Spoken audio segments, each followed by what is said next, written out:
lorsque j'ai reçu à Paris le père Ludovic Lado, curé de son état, ancien doyen de la faculté de droit à l'université catholique de Yaoundé, qui aujourd'hui, malheureusement, se retrouve dans un exil qui ne dit pas son nom.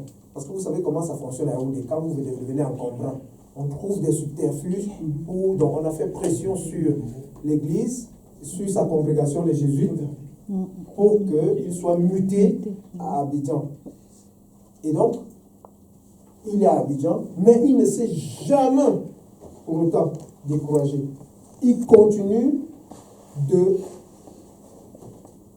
mener la bataille qu'il a décidé de mener parce que il dit que sa mission première, bon, je ne vais pas essayer de faire son porte-parole, mais je vous dis ce qu'il m'a dit. Que la mission première d'un jésuite, c'est de combattre toute forme d'injustice. Et il a fait son serment là-dessus. Et il s'y attelle chaque jour que Dieu a créé. Il dit, si c'est avec la diaspora que nous devons mettre un accent pour lutter contre les injustices, et Dieu seul sait combien il y en a au Cameroun, je vais m'y atteler. Je suis venu vous tendre la main pour qu'ensemble, je ne vous tends pas la main parce que je veux prendre le devant de quoi que ce soit, mais je vous tends la main pour apporter ma contribution. Voyez-vous un prêtre qui se lève un matin comme ça là, qui vient, qui vous dit, je suis convaincu que le chemin que vous avez emprunté, c'est le bon chemin. C'est le chemin de la justice, le chemin de l'équité. Moi, je vous suis. Parce que, souvenez-vous que pendant longtemps, et là je rejoins l'intervention de Dako tout à l'heure. Il a au passage comme ça évoqué un aspect que vous n'avez peut-être qui a échappé à plus d'un. Quand c'est un prêtre qui se lève, qui vient et qui vous dit le combat que vous menez ou bien les revendications que vous portez sont justes, moi je m'associe à vous pour qu'ensemble on les porte. Quand c'est un prêtre qui le dit, je pense que on peut prendre les choses véritablement au sérieux. Moi, ça me réjouit. Pourquoi? Parce que pendant longtemps, beaucoup ont souvent dit « Oh, mais ces gens-là qui contestent, ces gens-là qui veulent que... » Généralement, c'est des gens, je ne vous cache pas, pendant longtemps, on nous a stigmatisés. Oh, les gens n'ont rien à faire. Ces gens, ils n'ont... Je ne vous dis pas tous les mots, les noms d'oiseaux qu'on a utilisés pour nous qualifier. Bon. Aujourd'hui, on se rend compte que des personnes qui sont considérées comme un peu des autorités morales nous rejoignent et disent « Nous, on veut porter cette cause-là avec vous. » Donc, il a donc suggéré qu'on se retrouve, que toutes les diasporas se retrouvent pour qu'on essaie de mettre sur pied une dynamique pour donc porter la cause que nous défendons. Et je vais le dire ici en précisant que ce n'est pas un parti politique qui se crée, hein. C'est toujours dans le cadre de la lutte, c'est toujours dans le cadre de la politique citoyenne. Comment changer, n'est-ce pas, la vie institutionnelle, changer,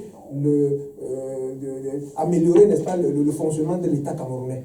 Nous, la présidence, les postes de gouvernement, les postes de machin, ça ne nous intéresse pas.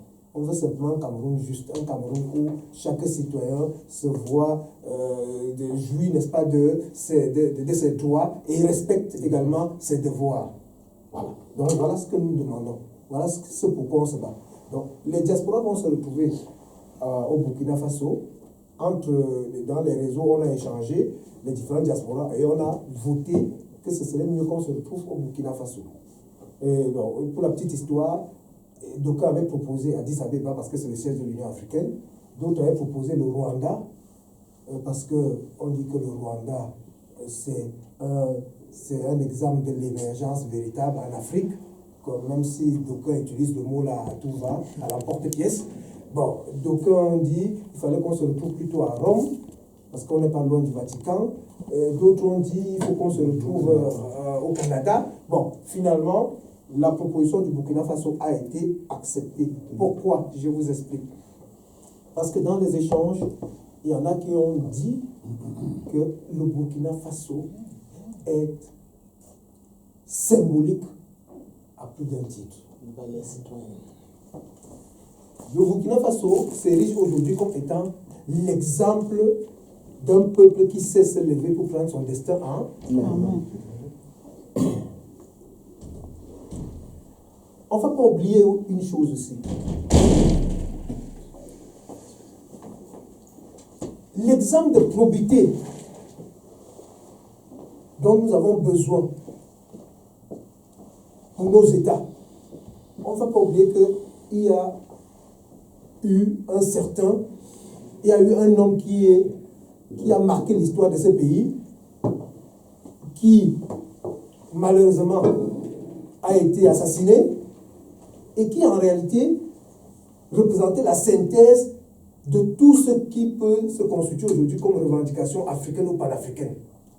Cet homme-là, à lui tout seul, était la synthèse de toutes ces revendications. Vous savez qu'aujourd'hui, à l'heure où nous parlons, il y a des causes qui font de plus en plus surface, et que nous allons être appelés aussi à porter demain ou après-demain. Je parle de l'indépendance véritable de l'Afrique, l'indépendance véritable de l'Afrique, l'indépendance économique de l'Afrique qui peut être sous-tendue aussi par la gestion, la maîtrise de sa propre monnaie.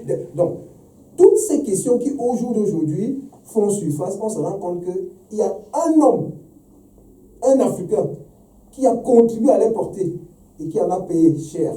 C'est Thomas Sankara. On se dit, aller là où cet homme est né et où il a été inhumé, c'est aussi un symbole fort.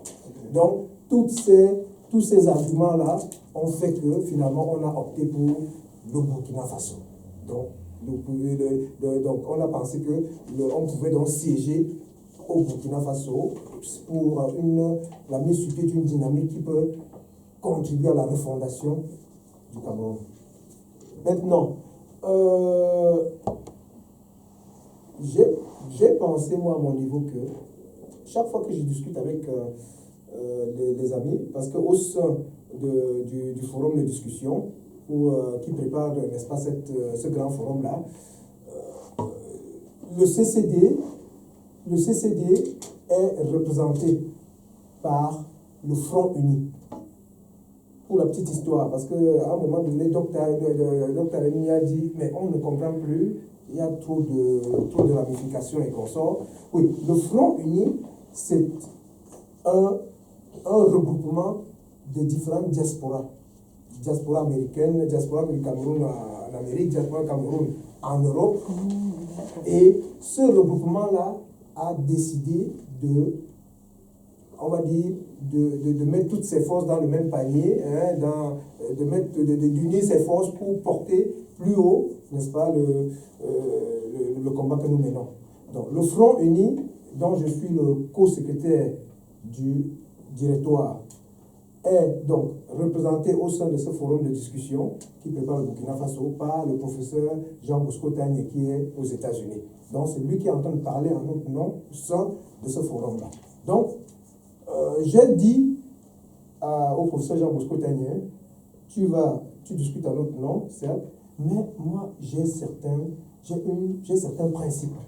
Moi, quand je représente un groupe, j'aime toujours m'en référer à lui, pour qu'il me donne la conduite à tenir. Je ne vais jamais me lever, vous allez entendre, oh, voilà le général, il est dans tel forum, il est en train de parler en notre nom. Non, je viens, je vous tiens informé, ensemble, on voit ce qu'il y a lieu de dire ou de ne pas dire, ou ce qu'il y a lieu de faire ou de ne pas faire. Et puis, on arrête les modalités, et si je dois vous représenter, ou quelqu'un doit vous représenter, tout au moins, nous savons ce qui va être dit en notre nom.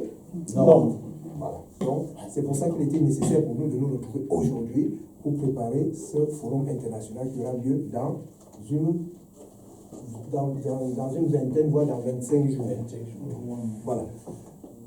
Maintenant, je préfère peut-être laisser la parole à la salle. Si quelqu'un, avec la permission du président de l'AGE, si quelqu'un veut éclairages, quelques questions y afférentes, je suis disposé à pouvoir répondre.